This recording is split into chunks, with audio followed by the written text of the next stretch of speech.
Hey, everybody, and welcome to Time Out with Kevin Gallagher. It's a pleasure to have you here. I'm at the round table. Guests are far away, and we are here. I think it's part number 2 right now. We're doing a 3-part series on the life and times during the birth of Christ, and we are running this right around the time of year that we honor that, even though I think we had talked about previously that the birth of Christ didn't actually happen around December 25th. It happened in September, but folks, we'll get to that great stuff as we get further into the program. I'm Kevin Gallagher. Thank you for joining me here today. You are watching Time Out with Kevin Gallagher. We just passed our 25th year of broadcasting and just wanted to say thank you, thank you, thank you. And we sure do appreciate you watching, hearing from you.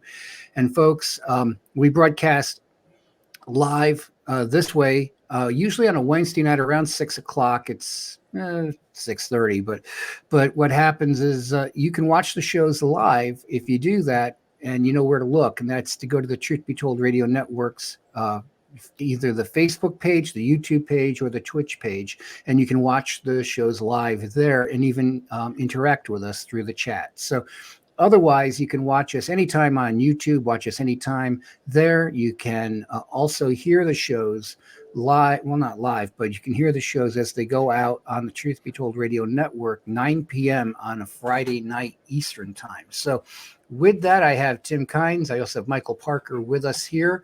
We're going to be continuing this discussion, and it's one of those things, guys, that I know Tim, you'll talk about, and that is that we have really a fantastic story that gets told, but the story that's told versus the really true one, which is fantastic, it isn't anywhere near as neat and cool and great as the real thing. And we get told this story, and we all think it's great. We grew up listening to it, and we know it by heart, but it's not true.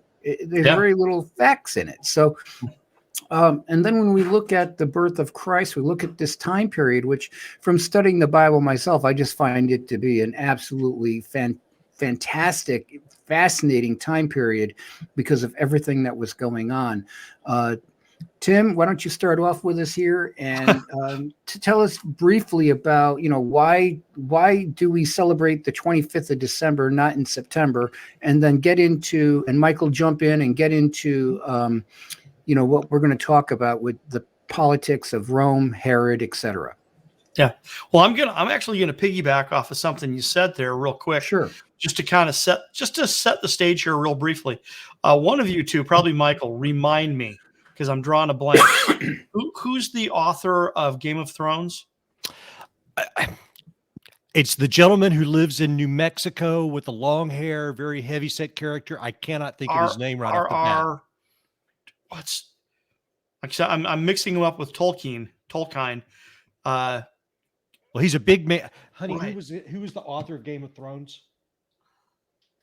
None of us can remember. Okay. Anyway, yeah, because he's actually the better example now.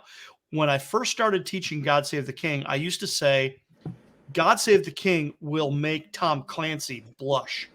Okay. Now it needs to be whoever the author of Game of Thrones is, because this is the original Game of Thrones.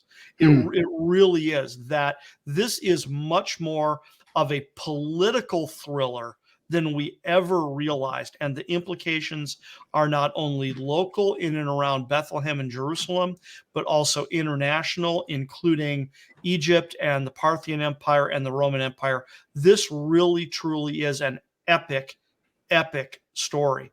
And the traditional nativity story, there's a whole timeline to how the tradition got started, when it got started, and things like that. I mean, I can certainly talk about that if that's where we want to go. Yeah. I mean, it goes all the way back to a document that is entitled the Proto-Evangelium of James. It's an apocryphal document written in about 200 AD, and it is the almost, but not quite, exclusive source of the traditional nativity story. And then that just got accepted. It just got accepted as how the nativity went down, even though it is an utterly, utterly unreliable document in the worst kind of way. I mean, the man who wrote it, or we assume it's a man who wrote it, clearly had never been to the Bible lands. There's mistakes every other verse. So even the most benign fact from that document can't be trusted. But that's the original source of the traditional nativity story.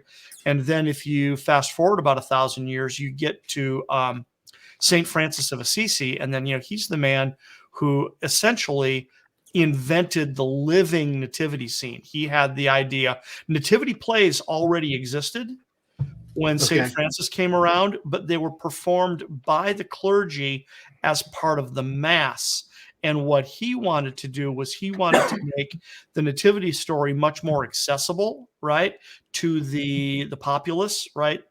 And so he came up with this idea to do a living nativity play, and he did it outside. And the Proto-Evangelium of James says that Jesus was born in a cave. That's highly unlikely, but St. Francis of Assisi jumped on that and performed the play in a cave with animals and stuff like that. And the tradition just took off from there.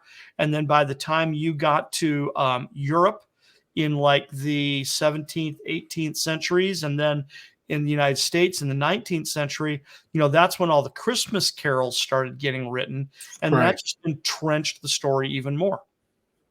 Interesting. So, Tim, can you hear me? Yeah. I lost you there for a sec. I just have a little bit of a cough tonight, so I'm muting the mic as we go to not cough over you. So need the cough button. Yeah. So what are we looking at as far as Herod is concerned? What was going on in his mind, Michael and Tim? What was going on when all the people were walking in? We know it wasn't three men. So what was going on politically at that time, guys? Well, if I may throw something in to set him up, before this interview, I was kind of going over some of the discussions that Tim and I had before, and to get back to his Game of Thrones analysis or analogy, George Martin was the writer of Game of Thrones. But what's interesting about this is when you look at Herod and you look at how his brother, his father, he was born into power. He took power in his early to mid 20s. This was a man who really, from what I could see, knew nothing but power. And if you watched all of the Game of Thrones shows, you saw these dueling, warring royal families, and it really is like that. And you had brother against brother, brother against sister, whether it be in Rome, whether it be in Egypt. It's just a fascinating set of events. And I think for us in the 21st century, it's very difficult to imagine that you would go to war at this level with a brother or sister or a family member. But to them, that was what they did. And that's how they maintained their power and, and their throne. And so I think with the Magi coming into town, this is a man who's only known power his entire life. These guys roll in. He knows there must be something up. And when he hears the story of, Joseph and Mary and their young child, it just raises massive red flags, and he's not having it. Mm-hmm. Yeah. Thank you for that reminder, Michael. Because so now, like I said, when I first started teaching this, the joke would have been, Game of Thrones will make Tom Clancy blush. Now it's, Game of Thrones would make George R.R. Martin blush, because this is the original Game of Thrones. This actually happened. So this isn't somebody making this story up. This is verified history, where, just like Michael said, you've got brother against brother, you've got father against son, you've got sex, drugs, and rock and roll. I mean, you've got murder, you've got intrigue, you've got and it's happening in countries at the same time. You had the struggles in Rome, you had the struggles in Egypt, all of this leading up to the birth of Christ. I mean, it blew me away when I started looking at some of Tim's notes and some of the things we discussed. It was intrigue constantly surrounding you. Yeah. Amen. Yeah. Because, when I originally, started this research, 35 years ago, the thought pattern at the time was, how do you tell a story that everybody knows, right? See, now we've come to the realization that actually nobody knows it because no one knows the true story, right? But back then, when we assumed the traditional story was correct, how could you make it interesting because everybody already knows it? And is actually one of my older brothers came up with the idea and said, well, tell it through the eyes of different individuals. Tell the story through the eyes of the shepherds, or tell the story through the eyes of the wise men, the magi, or tell the story through the eyes of Herod. Okay. And it's through the eyes of Herod is where we came up with the title, God Save the King. And literally because of the very intrigue that we are talking about, which we'll explain why here in just a second, why there was such a high level of intrigue, why there was murder and suicide and subterfuge and spies and military action. This all occurred. And the contemporaries, I mean, this story involves Herod the Great. He was close personal friends with the Roman general Mark Antony. Okay, they knew each other. They were friends, right? It involves Cleopatra, like the Cleopatra that we've all heard about in history class. It involves Augustus Caesar. It involves Julius Caesar. Okay, it involves Herod's brother. It involves Herod's father. It involves his 10 wives and his sons. You know, so I mean, the intrigue here is just stunning, and this really is Game of Thrones. It's because it really, really, truly happened. Jim, when you say it like that, it's funny because I I'm no great historian, but when I think of a period of time with that many famous names all existing in the same time period, there's not many of those periods, right? Where you've got these universally, globally known names on the stage roughly the same time. Right. Absolutely. And of course, the great unknown that I love to point out about this is that if you can imagine a map of the world, and especially a map of the Middle East at that time, you know, we talked about this in our previous show, the Magi, the wise men, they were Parthians, okay? A rough, very, very rough equivalent would be to call them Persians, but that's actually not technically correct. They were Parthians, and the Parthian Empire was the great empire to the east of the Bible lands, okay? And they came from the east to the kingdom of Judea to acknowledge this newborn king of the Jews that they had read about in the stars. But the part of the equation that we often forget, because we just don't think this way, we are so, for lack of a better word, indoctrinated into Western culture, is we forget that the East was the known world at that time, right? And we talked about this last week, that the Parthians, they would have had dealings to the east of them. Okay. Right. So that includes the Kushan Empire of what we would call India and the Han Dynasty in China. And so this story goes as far east as you can get, let alone involving the Middle East and what today and Central Asia and what today we would call Afghanistan and Iran and Iraq and Jordan and Syria and Turkey and Italy. And I mean, this is a global thing going on here. It's amazing stuff. It really is. So what was going on with Herod specifically? Because one thing that I know from reading through the Old Testament is, you know, you didn't have changes of regimes the way we do here in the West, where people get voted out. It's clean. You know, you see one president walking off to the plane. You see another president coming into power. Here, whole families got slaughtered. They got wiped out. Exactly. Yeah. Go ahead. Go ahead. Well, I was going to say, well, the first thing we need to know is that Herod reigned for 35 years. Okay. He was appointed king of Judea by the Roman Senate in 40 BC. Okay. And we can talk about the backstory of how that happened in a minute here. But and this is part of the intrigue, is that when the Romans appointed Herod king of Judea, the Romans did not control Judea. So there's part of the picture right there. How do you appoint someone over a kingdom that you don't control? Well, then you give him an army to go take it. Okay. Mhm. And that's part of the backstory, is that in roughly that same time frame, the Parthians had actually invaded Judea and had conquered it and driven the Romans out. So Herod engaged in a strategic retreat, went to Alexandria, Egypt, to find his good friend Mark Antony, like I said, personal friend of Roman general Mark Antony. So he went to Alexandria, Egypt, to find Mark Antony. Antony was not there. So Cleopatra put him on a ship for Rome. He travels to Rome. He meets with Mark Antony. Antony introduces him to Augustus, and Antony and Augustus take him before the Roman Senate and say that the Senate needs to declare him the client king of Judea because he's the perfect candidate. And that's what they do. Okay.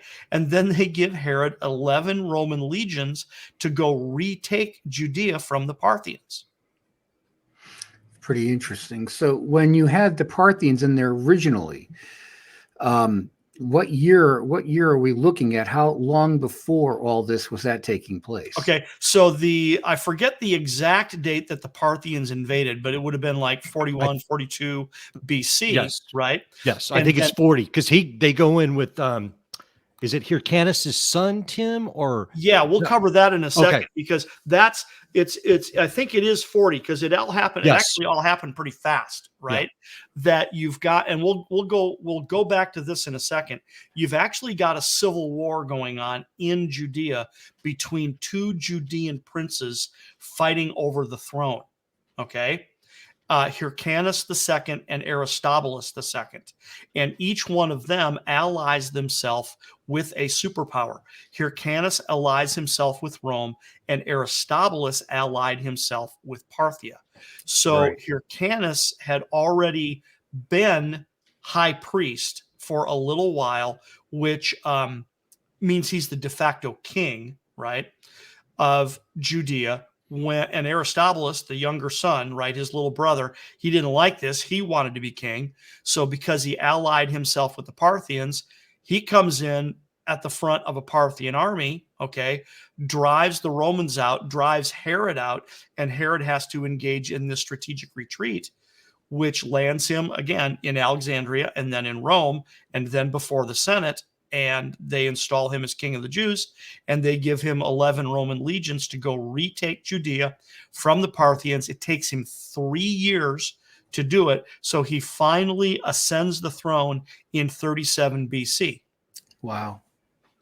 Wow. And then he rules for roughly 35, 36 years until he dies in early 1 BC. Very interesting. Very, Yeah. and so this is what you see talked about, where Joseph is told, number one, to flee, and then told when he can come back. Yes, that's exactly why this is, because see, Herod's reputation as being a ruthless tyrant is well earned. It's well deserved. Okay.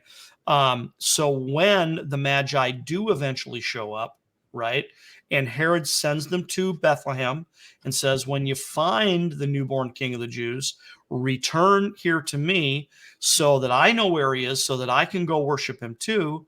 But then the Magi are warned in a dream not to go back to Herod, right? Right. And then when Herod realizes that the Magi aren't coming back, right, that's when we have what's known as the slaughter of the innocents.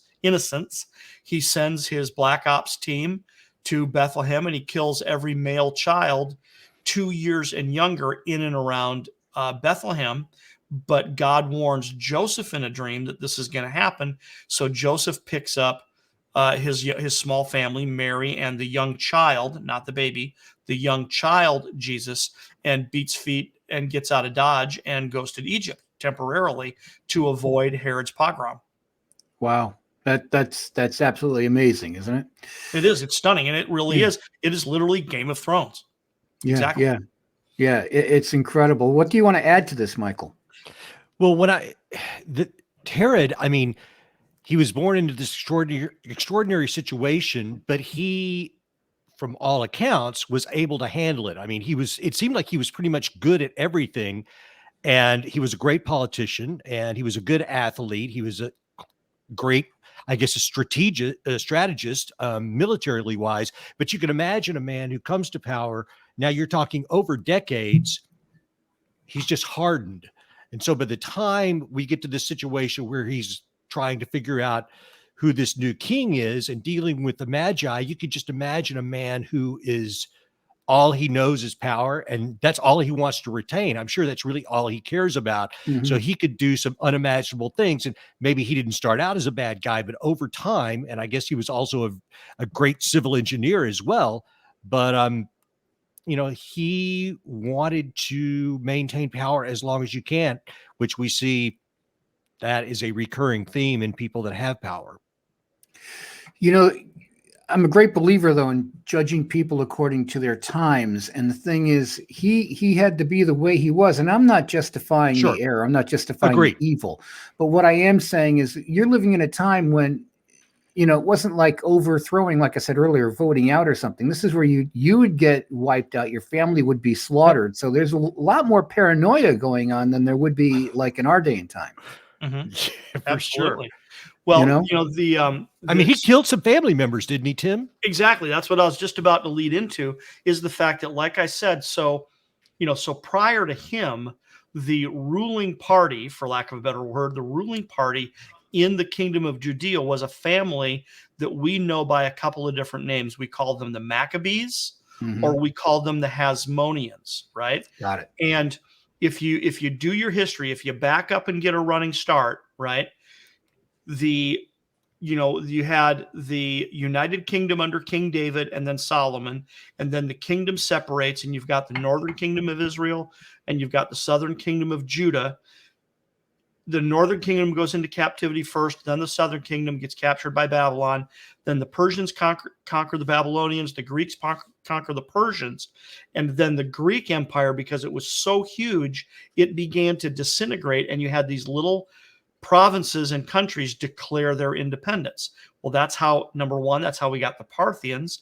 The Parthians declared their independence, and then they gained power by moving westward from where they originally started. But then the Jews declared their independence from the Greeks as well. And that was what we know as, the Maccabean Revolt.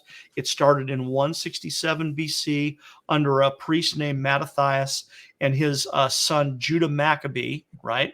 And they fought for and obtained the independence of the kingdom of Judea from the Greeks, from their Greek overlords. And so then they became the hereditary monarchy for about 100 years until Rome came in and muscled their way in. But it's at the end of the Hasmonean dynasty is when you have these two brothers, right? Right. Their father was a man named Alexander Jannaeus, right? Who died. And then when he died, his two sons were too young to assume the throne.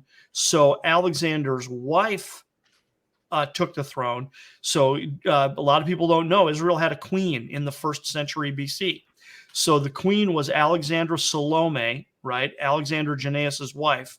And then she appointed her eldest son, Hyrcanus, Hyrcanus II. She appointed him to be high priest, quote unquote, which meant he was the de facto king when he became of age. But then his little brother, like we said, was Aristobulus II. All right. And it was those two princes, Hyrcanus and Aristobulus, that fought over the throne. Okay. Herod's father, see, here you go. I mean, because now you can't tell your players without a scorecard, right? So here, if you had trouble following Game of Thrones, you're going to have trouble following me, because there's so much information here. You really do need to get out the charts and go, okay, well, was it this guy?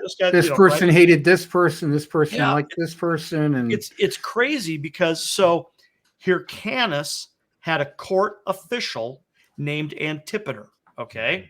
And I love to joke that when you look up the definition of the word ambition in the dictionary, it's Antipater's picture that you see, right? Really? He was this ridiculously ambitious court official in the court of Hyrcanus. Okay. Now, He was so ambitious. Now, he knew he would never sit on the throne, but he figured if he played his cards right, he might be able to get one of his sons on the throne. So by the time Hyrcanus came into power, he had managed to maneuver his oldest son, Faisal, was the governor of Judea, and his younger son, Herod, there you go, was the governor of Galilee. And Herod is like in his mid to late 20s. That's all the older he is at this time. And see, and that's when this invasion occurs, right? And they knew that, see, the Romans got caught off guard, right? So the Judeans knew they were outgunned. So what do you do when you're outgunned, right? You can either stand and fight and probably lose, or you can strategically retreat and live to fight another day, or you can try to negotiate, right? So they did a little bit of all of the above, which is Hyrcanus and Faisal went to negotiate with the Parthians, okay, who are in Galilee at this point. They have followed. See, this is part of why I surmise the route that the Magi traveled was what it was, is because these guys would have done the same thing. They would have followed the Silk Road parallel to the Euphrates River until they got to Rasafa in what would be Syria today, right on the Turkish border. The biblical, in the Bible, it's called the city of Rezeph. Okay. And then that's where they would have crossed the river and picked up the King's Highway and traveled south through Damascus and then invaded Israel from the north. That was the most common way of invading Israel, right? And we've got the records. I mean, we know the Parthian general's name. We know the Parthian king's name. The Parthian general was named Barzaphanes, and they invaded from the north. So Faisal and Hyrcanus take off to go negotiate with the Parthians. Herod stays in the rear, okay, just in case everything goes sideways, okay? That's the whole point, right? So he stays in the rear, and then he finds out that, yep, it has gone sideways. Because, see, Aristobulus has invaded with the Parthians. He's in the negotiations with his own brother, right? Okay, and Aristobulus wants to be king. He doesn't want Hyrcanus to be king, and I'm using the phrase king loosely because technically they were the high priest. Okay? When the Jews came back from the captivity, when the Persians released them and allowed them to go home, they allowed the priestly families to get reestablished, but they did not allow the royal family to get reestablished, okay? Because why would you want a legitimate king on the throne of the country? That would only encourage rebellion. So what they would do is that because they allowed the priestly families to be reestablished, the high priest became the de facto king of the country without it being a legitimate king, which also, see, that's part of why the Jews were clamoring and why there's such emphasis in the infancy narratives for the house of David, right? Because we're told Joseph is of the house and lineage of David. We're told Mary is of the house and lineage of David. They have to travel to their ancestral hometown for a registration because they are royals, right? Because this is that oath of allegiance to Caesar that requires all the noble and royal families to register. And there's this big deal about the house of David. Well, that's because Israel has not seen a legitimate king for 600 years. And they're wondering, because they know the prophecies. They know the prophecies about the Messiah. They know the prophecies about the land. It's when, oh Lord, when is the Messiah going to come and throw off this yoke of bondage once and for all, right? And Herod, he doesn't fit any of that. He doesn't have a drop of Judean blood. His own subjects can't stand him, right? But back to Hyrcanus and Aristobulus and this negotiation, right? The legend, quote unquote, is unclear. I forget which, and it's so unclear, I actually forget what Josephus writes, that Aristobulus either cut off the ears of Hyrcanus or he bit them off. Right. Okay. But the point was being, by disfiguring his own brother, that prevented him from being high priest, because the high priest could not have blemish or spot according to the law of Moses. Oh, okay. Okay. So he, bites his ears off or cuts his ears off. And that's Hyrcanus. And then Faisal gets put in this situation. Again, the legend is unclear whether he was murdered or whether he committed suicide, whether he got in such a position where, he just knew he was going to end up dead, right? So it's, do I wait around for them to kill me, or did I just kill myself because I'm dead, I'm toast, right? So Herod gets word that his brother is dead, and that is what inspires him to go on this strategic retreat, like I said, where he bugs out. He leaves his family and a small army at Masada to try to protect his wives and children, right? And then he takes off for Alexandria, and we've already told the story, then Rome, and then appointed king, and then back at the front of an army to retake Judea for the Romans, right? Yeah, it's amazing. Tim, let me ask you a question, because this is one thing I don't understand. When we did the TV show, I think I even made the comment that it sounds dicey, but it's like when Hyrcanus and Faisal go, it's like, why didn't they send Faisal and Herod? Because I don't know. It seems like you'd send the two young men versus the right, the high priest. ruler. Why would the high priest go? Yeah. Yes. Unfortunately, I don't know the answer to that, and that's a very good question, because really, why would you? Why would you send the king, essentially, to negotiate? I would send the two feisty young guys, but anyway. Other than the possibility that it had to be Hyrcanus because it was Aristobulus. It's his own brother. That's what logically seems like would be the case. Yeah, that seems like that's got to be the case to me, is that, face to face. Yeah. Very interesting. Mm-hmm. Yeah. So you got all this intrigue going on. So who exactly then are the people marching into Jerusalem that's causing the uproar in the city? Well, now remember, because you got to put this in context now. I'm going to take advantage of this to put this in context. Okay. So Faisal is the de facto king.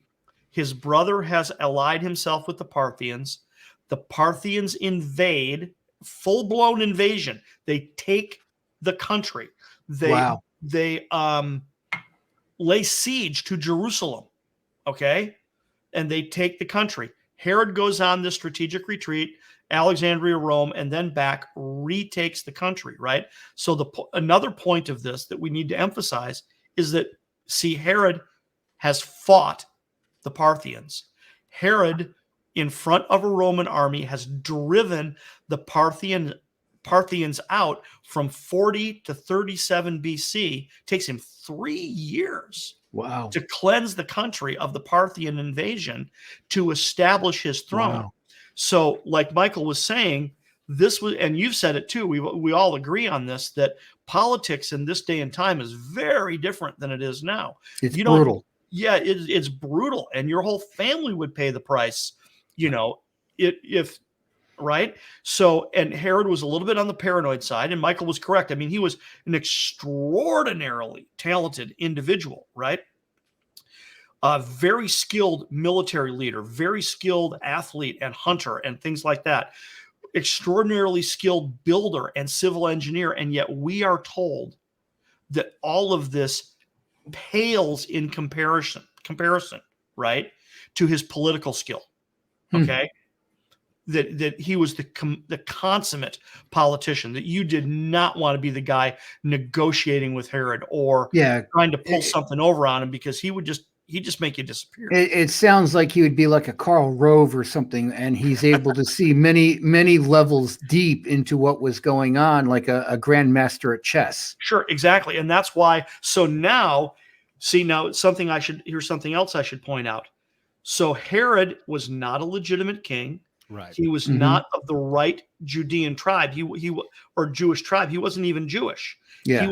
He was what's known as an Idumean, which is the Latinized form of the word Edom, which means he's descended from Esau. So you had the twin sons of Isaac and Rebekah, Jacob and Esau, or Esau and Jacob. He's descended from that line, right? Which means the real Jews, they hate him. Yeah. Okay. And he doesn't have the right bloodline to be a legitimate Jewish king, right? And yet but the Romans appoint him king nonetheless, right? But then he married a Hasmonean princess. Okay. Which was a good move on his part. Which was a really shrewd political move on his part because, well, it's a both and, Michael. That's right. Yeah. It's both good and bad. Super shrewd because it does get him, it gets him the influence that he needs, the influence peddling. Along with the Roman muscle. What's the influence, just so people watching at home maybe have no clue, Hasmonean? Right. What's the significance? Well, we mentioned them earlier. The Hasmoneans, or the Maccabees, they are the Jewish ruling class that has ruled the independent kingdom of Judea from the middle of the 2nd century to the middle of the 1st century BC, right? Now, they weren't the right tribe either, but at least they were Jewish. And now Herod has married a Hasmonean princess, which gives him pseudo-legitimacy, right? In the eyes of the people, so to speak, or at least in the eyes of Rome, and certainly in his own eyes, he thinks now he's legitimized because he has married a Hasmonean princess, right? But the challenge here is that his wives and then his sons actually have a better claim to the throne than he does, because they're at least Jewish. They may not be of the tribe of Judah, but they're at least Jewish, whereas Herod is not of the right tribe. He can't be a legitimate king according to the law of Moses, right?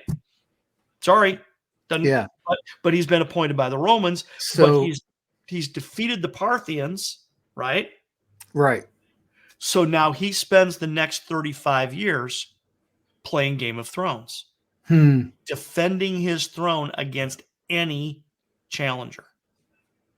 Fascinating, because he didn't have the right bloodline. He didn't have he had the political chops, and he has fended off all adversaries very successfully. And then we get to the time of the birth of Christ, and now kind of all Hades breaks out. Exactly, because now you put it into the big international context. He is allied with Rome, right? Okay. He is now running Judea for the Romans. He's really good at it. He was declared a friend of Rome by Augustus Caesar, okay, for the vast majority of his career. So that means he's not a subject. He is a would that be like Rome. having favored nation status nowadays? Exactly. Yes. Yeah. So because Mark Antony commits suicide, but then he's friends with Augustus now. I mean, come on, the first emperor of the Roman Empire, Caesar Augustus, they're personal friends, and he has, like you said, favored nation status with the Romans. He is called a friend of Rome by Augustus. He builds a port city that did not exist. That's how good of a builder he was. Israel did not have a deep water port, which they needed for trade. So he builds Caesarea Maritima. So that's named for Caesar. Okay. And Maritima just means maritime. It means, Caesarea on the sea, right? Wow. Caesarea by the sea. So he builds the entire city and digs the port, right? I mean, I've got a totally fascinating book on him figuring out how to catalyze concrete, the equivalent of concrete. And they would make these giant concrete slabs and put them on a boat, and then they would sink them into the harbor, and the salt water would catalyze the concrete and create a breakwater so you could have a deep water port. Wow. I mean, this is how just amazing and fascinating this guy is. And he's a friend of Rome for most of his career. Not all. Right near the end there, he was no longer a friend of Rome. He was on the outs. He was on the outs. He was a subject. He became a pariah. And but now we've put all the pieces together to start to realize, why does it say in the Gospel of Matthew, when the Magi showed up, the wise men showed up, it says not only was Herod troubled, but all Jerusalem with him. Okay, because as I've said many times, if this is just three guys on the backs of camels, Herod was an entirely too shrewd of a politician. He would have just made them disappear. Yeah, they would have gone bye-bye real quick. Yep. So tell us about the wise men. Tell us about the entry into Jerusalem that would cause this great uproar and being so troubled in heart. Now, so this is my theory based upon how I understand things would have functioned back then. So number one, it was an extraordinarily large entourage. It was not small. We figured the numbers of the entourage were in the neighborhood of 6,000 to 7,000. Okay, so that means probably 100 magi, and then the magi traveled with great pomp and circumstance and traveled with their families. That was how they did it. They made a show of traveling, right? So let me stop you for a second, just so I'm clear. Would the 6,000 to 7,000 just be the military that was traveling with them, or is this the total number of people? Total number, I think. And this is a conservative estimate.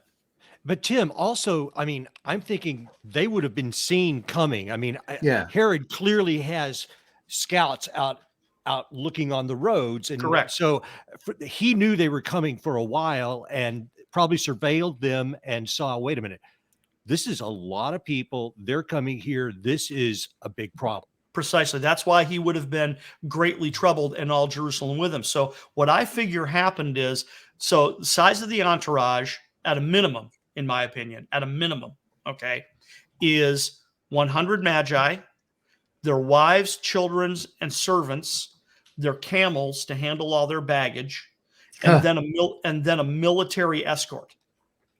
Because let me just point out here, you're traveling the Silk Road in that day and time. You're not traveling 2 or 3 people. You're going to get killed. Correct. Yep. Well, also because they're going to go into Roman territory. Exactly. When they cross the Euphrates and hit Roman Syria, they are going to be in enemy territory. Okay. So that's why they've got to have a military escort, is because this is an official ambassadorial entourage that is going on an official royal visit. Okay. So, and they're going to cross into Roman territory. And then Michael is correct. So once again, my opinion, they're going to follow the Silk Road. They're going to follow the part of the network that we know as the Silk Road, northwest, parallel to the Euphrates River. And then when they get to Rasafa or Azeph, they're going to cross that river and pick up the King's Highway and head southwest. Now, it's called the King's Highway because it goes through several international capitals, and the first international capital that they're going to hit is Damascus, okay? And Damascus, here you go, Damascus is administrated for the Romans by Herod, okay? So therefore, I believe that's when Herod discovered that the Magi were on their way, is because once they hit Damascus, you can't hide it anymore. Okay. So either Herod's own men now knew it and therefore reported back, or there's also, because it was an ambassadorial entourage, there's the good possibility that the Magi themselves sent advance riders to announce that they were coming. I was just going to ask you, basically, that is it possible then that, Herod could have had somebody out to meet them and even asked them, would it be possible at that day and time? I'm not sure what the etiquette would be, but to say, hey, basically, why are you coming here? Right. Well, that's exactly what is your business? I mean, if they're acting in an ambassadorial status, they could basically just tell them, go away. We don't want to talk to you. Well, I mean, I think it's kind of a little bit of all of the above. Because if it's that big of an army, and then they hit Damascus, right? And I'm going to give you some fun little details about Damascus here in a second. And they hit Damascus, and advance riders go, whether they're Parthian advance riders or whether they're Herod's men, it doesn't matter. They take off from Damascus and they go to Caesarea Maritima, because that was Herod's political capital. Okay. Herod's capital wasn't Jerusalem. Herod's capital was Caesarea. Okay. So they would have taken, and you probably had advance riders go to both places, frankly, right? So they leave Damascus headed for Caesarea and or Jerusalem because we've got to let Herod know there is a Parthian army bearing down on Galilee. Okay. So I do believe that he had advance notice by a few days, not a whole lot, right? But by a few days that he knew. So because an advance rider shows up and goes, oh great king, the Parthians are the Parthians have passed through Damascus. The Parthians are in Galilee. Okay. And seeing that would create a panic. Even if you were told it's an ambassadorial entourage, it would still create a panic if you've got an army of 6,000 to 7,000, again, at the minimum. Okay. I think it was minimum. At the minimum. I think there's the possibility it was 3 or 4 times that size, but I just can't prove that historically just yet. Okay. Well, and he knows that nothing that size would be mounted for anything but an important announcement or conversation to be had. Exactly. They didn't just move around willy-nilly. Exactly. Like this is an enormous thing going on. There's something big going on. Let me share with you though some fun little details about Damascus. Okay. Whenever the Romans would conquer a city, they would always reorganize that city to exacting Roman standards. Always. And one of the reason they did that was so that the Roman army could move through the city, right? It's the whole point. So one of the things that the Romans would always do is they would make sure there was a large gate on the east end of town, and there was a large gate on the west end of town, and there would be a long, wide, straight street between the two gates. Okay. And it was called the Decumanus Maximus, I believe is the Latin for it. Decumanus Maximus, because dec is 100 and then manus is men, right? And then Maximus is large, right? So in other words, the whole point being this is a street big enough for an army to march down. That's their point, right? So one of the references I have is to the Parthian army passing through the eastern gate of Damascus.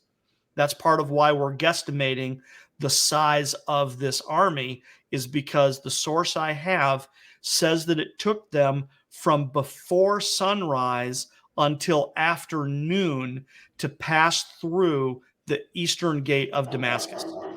So we're looking at least 6, 7, 8 hours. Correct. Just to get through the gate. Right. That's incredible. Right. And by the way, this is a 3-portal gate. So I've got a picture of it because it still stands today. Okay. Damascus is the oldest continuously inhabited city in the world. Okay. It's never been destroyed. Right. So the Esther Gate, the eastern gate of Damascus, still stands today. Now, it's probably been revamped, don't get me wrong, but it's still there. And it's got 3 portals, 3 doors. The central portal is like 40 feet wide, and then the 2 side ones are like 20 feet wide. So it's huge, and that's more than enough for an army to march through, and that's the point. It's big enough for an army to march through. But still, I mean, if it's that many thousand people, yeah. 6, and 7, 8 hours. It sounds like what you were describing before with the name of the road. It sounds like it was designed for a centurion and 100 troops to be able to comfortably move east and west. Correct. Yeah. In other words, in units of 100. A legion. Right. Yeah. A legion. Well, a legion was 6 to 7,000. Yeah. Right. Is a legion. But yeah, it would be a century. Is what you're talking about. A centurion would be in charge of a century, which is 100 men. 100. Yeah. And then, by the way, just so you can tie it all together, the street that I am talking about is referenced in the book of Acts because it's called Straight Street. Straight Street. Yeah. That's the street called Straight. Yeah. Street called Straight. That's the Decumanus Maximus in Damascus.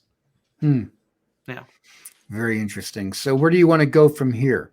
Well, I mean, we're getting to the place where we're starting to run out of time, so we got to wrap up. But what I would point out is that, once again, this really is a real life Game of Thrones. So it really puts the story in a context that we didn't really realize was there. okay? Because the traditional nativity story tells us about Joseph and Mary, back of a donkey, no room in the inn, turned away by the evil innkeeper, and then, which all of which we know now is not likely correct, right? Hmm. They didn't travel alone. The journey was not really all that dangerous. They would have traveled with family members. They're going to their ancestral hometown where they would have been welcomed and celebrated, not turned away. Right. It's not a motel. It's the guest room of a Judean family, so it's probably relatives, right? So that whole part of the story doesn't look anything like we thought it did. We're told that while they were there, the time came that Mary should be delivered. So we know she didn't arrive there ready to pop. I've reworked this. I think she traveled at about 4 months pregnant, not Okay. 8 or 9. I think she was closer to 3 or 4 months 3 or 4 pregnant, months. right? And then, she has the baby, right? But then, pardon me, a year and 3 months goes by. Yeah. Before the Let me just Magi stop you show for a up. second, because Sure. that, if you're talking about 3-4 months into her pregnancy, that's the middle trimester, which is probably the safest time that she could travel while pregnant, if my memory is correct. Right. Good Yeah. point. It's a very Yeah. good point. Which would That make was perfect sense, because the first and the third trimester, woman has to really kind of take it easy, this and that. We all know what happens at the third trimester, but the middle trimester, she could be playing tennis, just to be kind of flippant. But right. Yeah.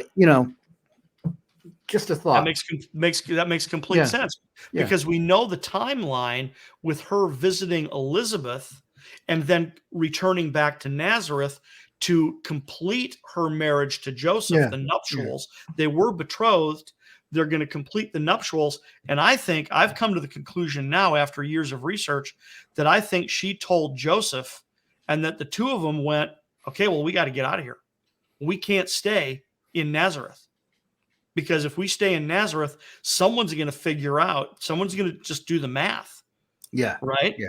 You're going to start a show, and we only just got married, so we got to leave. I absolutely believe that Joseph and Mary had determined to leave Nazareth, and then the registration, the announcement of the registration, was just God's providence showing up at exactly the right time to give them the perfect cover story to leave Nazareth. We got to go to Jerusalem because we got to obey this order. Mhm. Exactly. Yeah.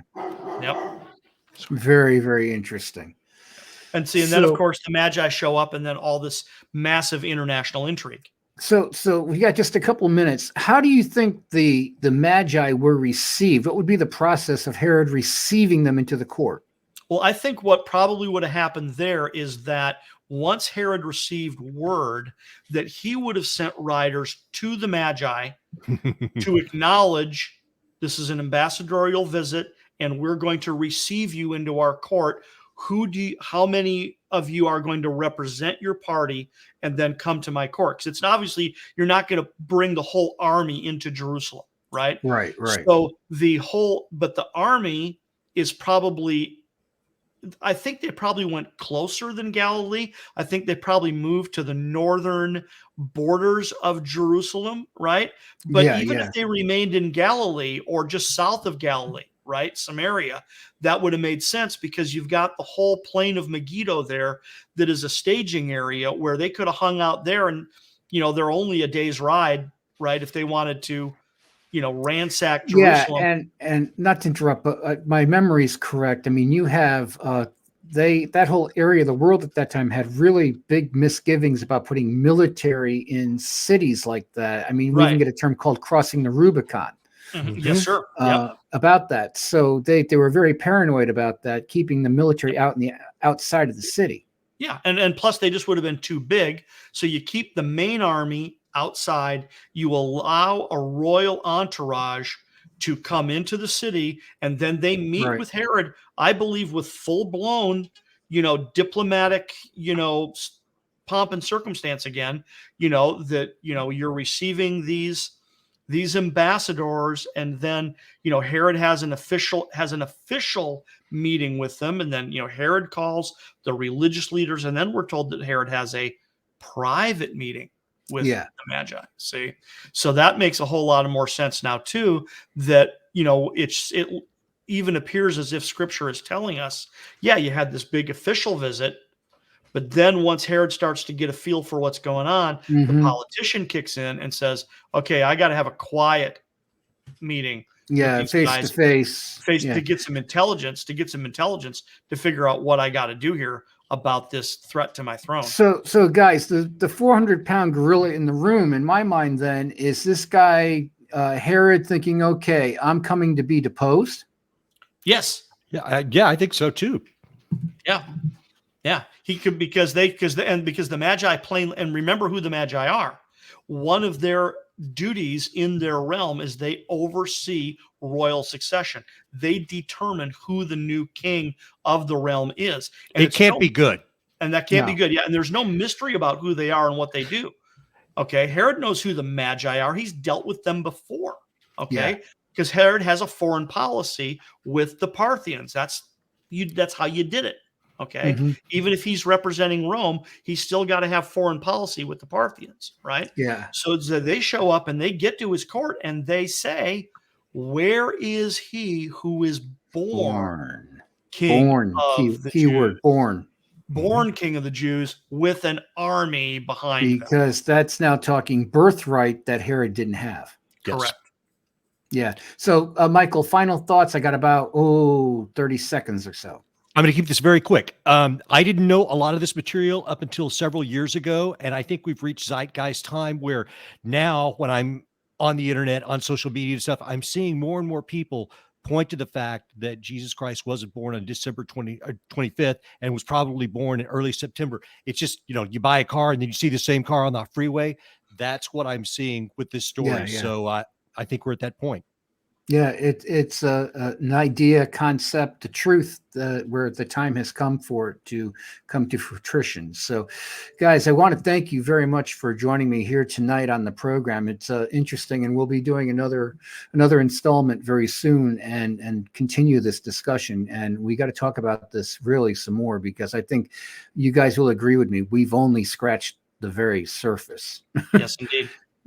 And I hope you're fascinated as I am with everything. And folks, I'm Kevin Gallagher. I thank you for joining us here on the program tonight. Please tune in every Friday night, 8:30 p.m., every Monday morning at 11 a.m. And you can watch us on timeoutyoutube.com. And for shows like these, you can also find us on the Truth Be Told Radio Network's YouTube page. Go there. You can go to Twitch, the feed there for the network. And also, you can find us on the Facebook page for the radio network. So just look up facebook.com and the / and then just go TBTRN7 and you'll be there. Also, you can go to the radio network and you can listen to us on Friday nights, 9 p.m. Eastern. Thank you very much. And guys, we'll see you again in about a week. Thank you and good night. Thank you.